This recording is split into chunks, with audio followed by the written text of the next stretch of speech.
الوصايا الذهبية للحصول على الدرجة النهائية في التعبير. التعبير فن يستطيع من خلاله الإنسان إظهار أفكاره وعواطفه بلغة سليمة وأساليب رائعة، وهو مجال للإبداع، فلا تحاول أن تقلد أحدا أو تستخدم أسلوب أحد آخر. من الأخطاء الشائعة الشطب أثناء الكتابة، وهذا خطأ يشوه شكل الموضوع.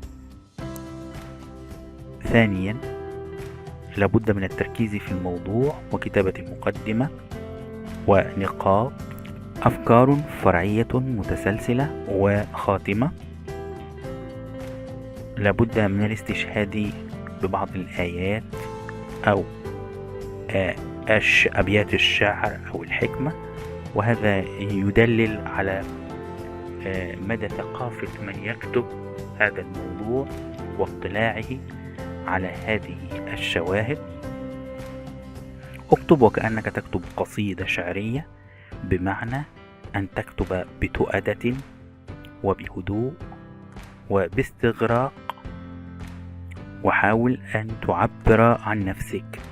تجنب الأخطاء النحوية والإملائية، واعتبرها أخطاء في حق نفسك لا في حق اللغة العربية التي شرفها الله تبارك وتعالى بجعلها لغة القرآن. لا تقلد أحدا، ولا تكتب موضوعا محفوظا بمقدمة محفوظة أو نهاية محفوظة.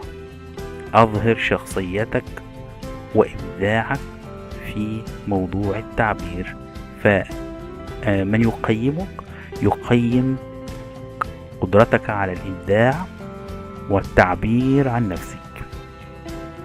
استخدم اللغة العربية الفصحى بمفرداتها الواضحة السهلة الفهم،